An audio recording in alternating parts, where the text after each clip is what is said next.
Por que Deus não perdoa Satanás? A pergunta corta fundo.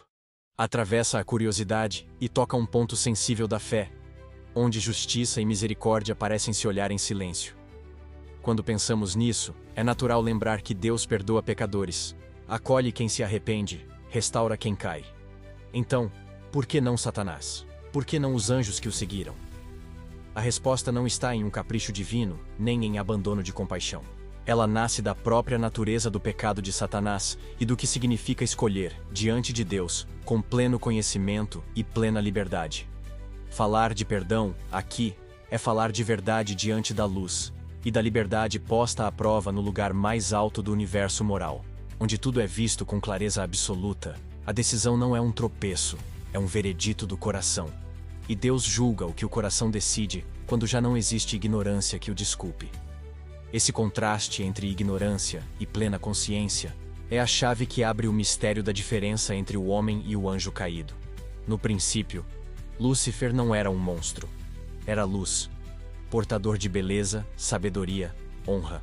A tradição o descreve como querubim ungido, colocado em posição altíssima, cercado de glória e proximidade com o próprio Deus.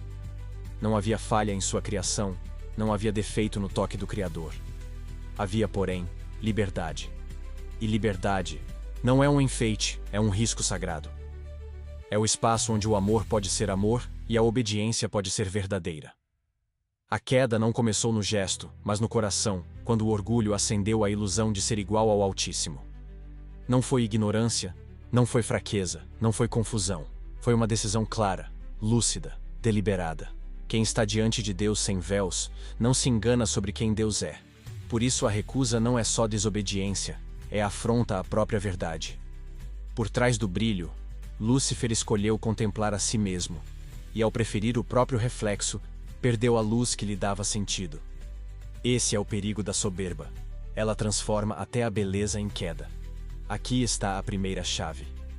O perdão divino se derrama sobre o arrependimento humano, porque nosso pecado, tantas vezes, nasce de cegueiras e misérias. Somos limitados, oscilamos, aprendemos, nos arrependemos e mudamos. O anjo, não. Os anjos não aprendem como nós aprendemos. Eles não tateiam no escuro como nós tateamos. Receberam de Deus uma visão direta da verdade, um conhecimento que não deixa sombras. A escolha que fizeram, portanto, não foi um tropeço, foi ruptura consciente. Quando Lúcifer disse serei como o Altíssimo, não ensaiou um equívoco, cravou uma rebelião total. É por isso que seu pecado não é perdoável, não por falta de misericórdia em Deus, mas porque não há nele matéria para arrependimento. O que se quebra pela soberba em presença da plena luz não encontra o caminho de volta por escusas ou desculpas. Onde o coração se fixa contra Deus com entendimento pleno, o arrependimento já não é mudança de rota, é renúncia impossível ao próprio orgulho. E sem arrependimento verdadeiro, o perdão não tem onde pousar. Por isso Judas escreve que eles estão reservados em trevas até o juízo, porque não há espaço para transformação em quem rejeitou a plenitude da luz. A segunda chave é o caráter irrevogável dessa decisão. A vontade angelical, ao se fixar, se fixa de maneira firme. Eles escolheram conhecendo completamente a quem traíam, o que rejeitavam e o que abraçavam no lugar de Deus. Rejeitar o amor quando ele está diante de você, em seu esplendor, é diferente de rejeitá-lo quando se está cansado, ferido, confuso, pequeno. A justiça de Deus, que não é frieza, mas santidade e reta medida, responsabiliza de acordo com o quanto se sabe e o quanto se compreende. Por isso, o veredito sobre Satanás e seus anjos não é precipitado, é justo. Não é um não arbitrário, ao perdão, é a constatação do que a própria escolha dele se tornou para sempre. Quem finca os pés no abismo sabendo que há terra firme à vista, assume a queda como destino. E Deus, que é justo, não chama luz de trevas nem trevas de luz para aliviar o peso de uma decisão eterna.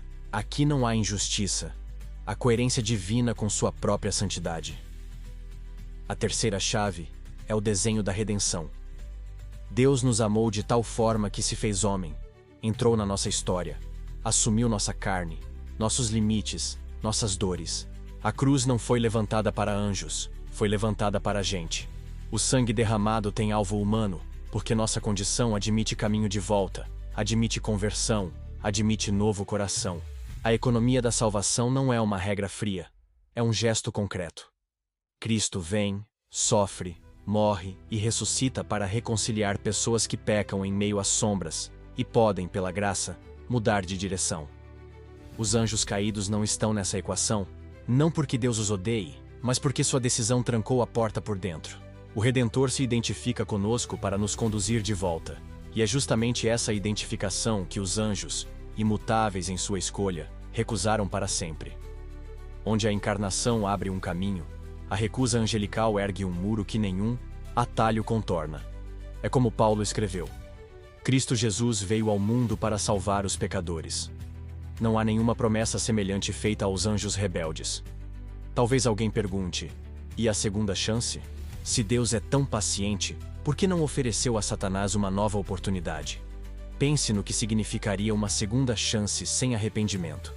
Seria perdoar a recusa do próprio Deus sem que o coração se quebrantasse, sem que a verdade fosse amada, sem que a soberba cedesse.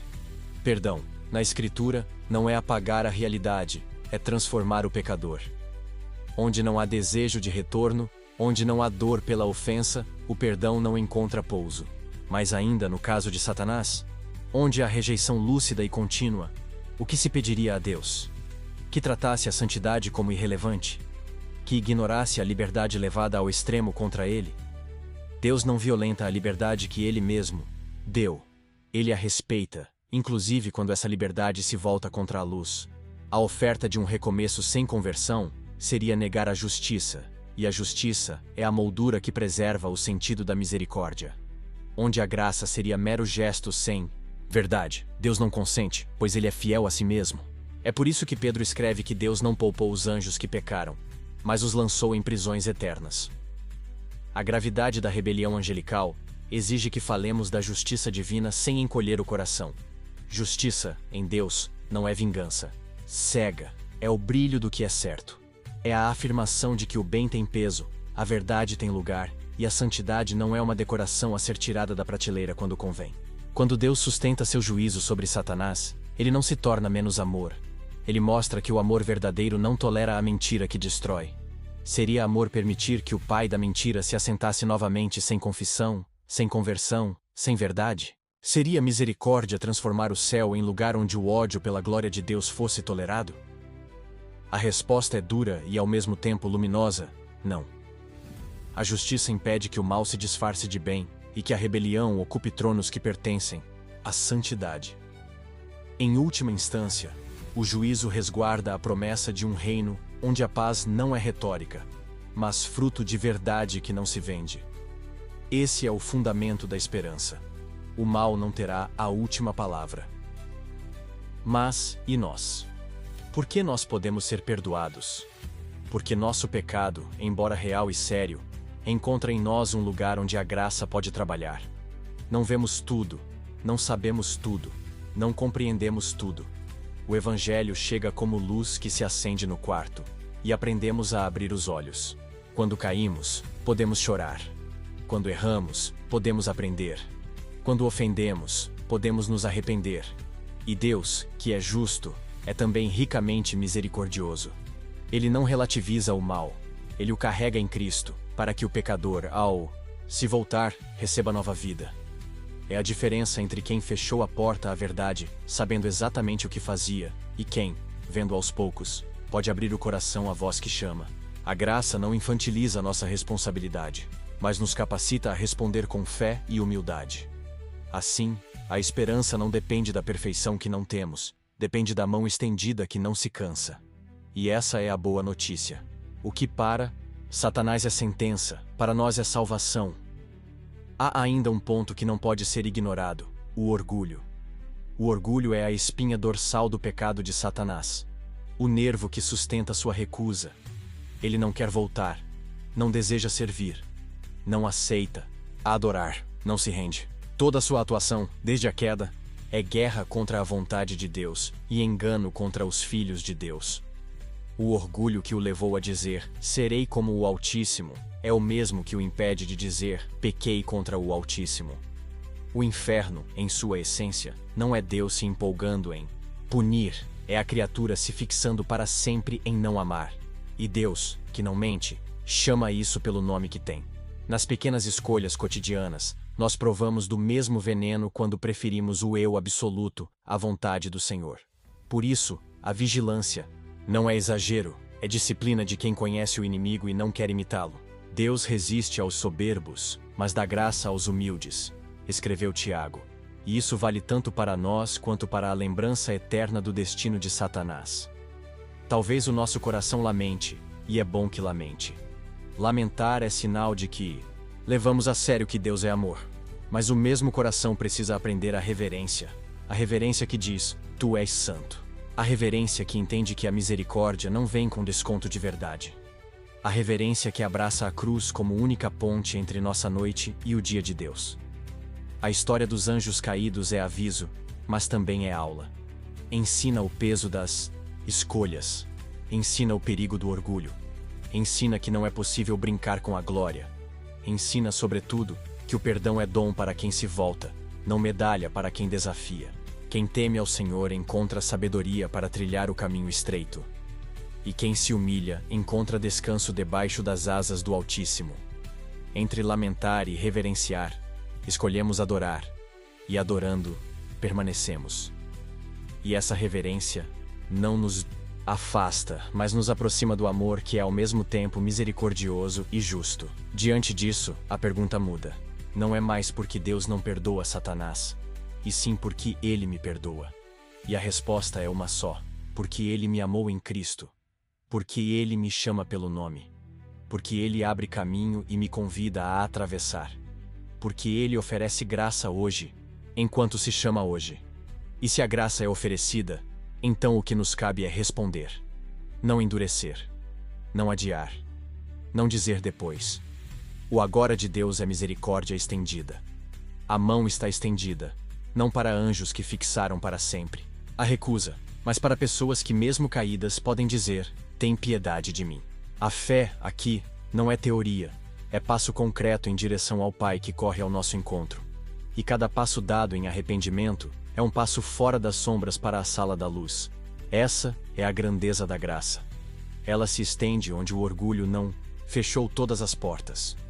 Não nos escandalizemos com a justiça de Deus. Ela é a moldura que permite ver a misericórdia com nitidez. Sem justiça, a misericórdia seria apenas condescendência. Sem misericórdia, a justiça seria apenas sentença. Em Deus, as duas se abraçam. A cruz é esse abraço. Ali, a justiça não é negada, é satisfeita. E a misericórdia não é diluída, é transbordante. Ali, o cordeiro é morto e o pecador vive. Ali, o orgulho morre e nasce um coração novo.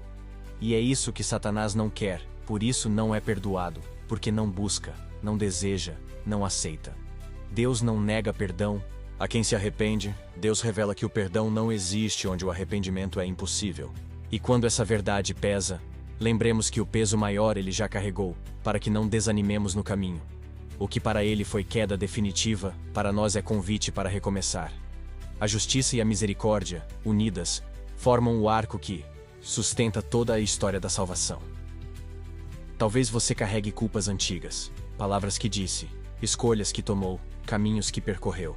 Talvez se pergunte se ainda há para você uma chance.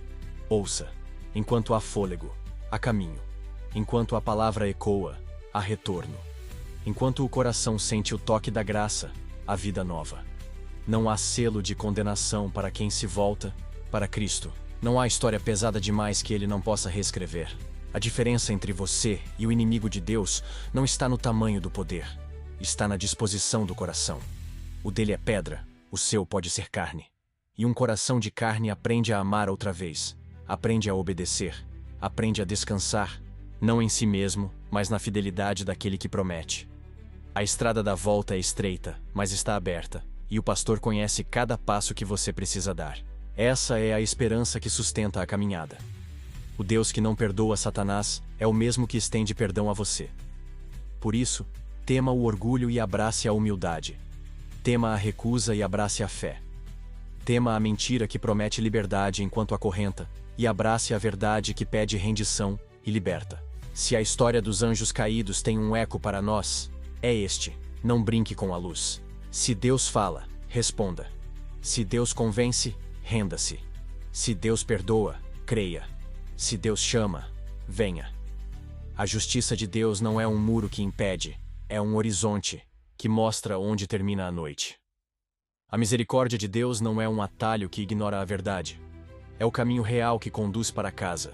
E a casa do Pai não fecha a porta para quem bate com sinceridade, ela se abre com festa e cântico. Entre o orgulho que se isola e a graça que acolhe, escolha a graça e viva. Viva o que Satanás rejeitou, viva o que Cristo conquistou, viva a eternidade que já começa no coração que se rende.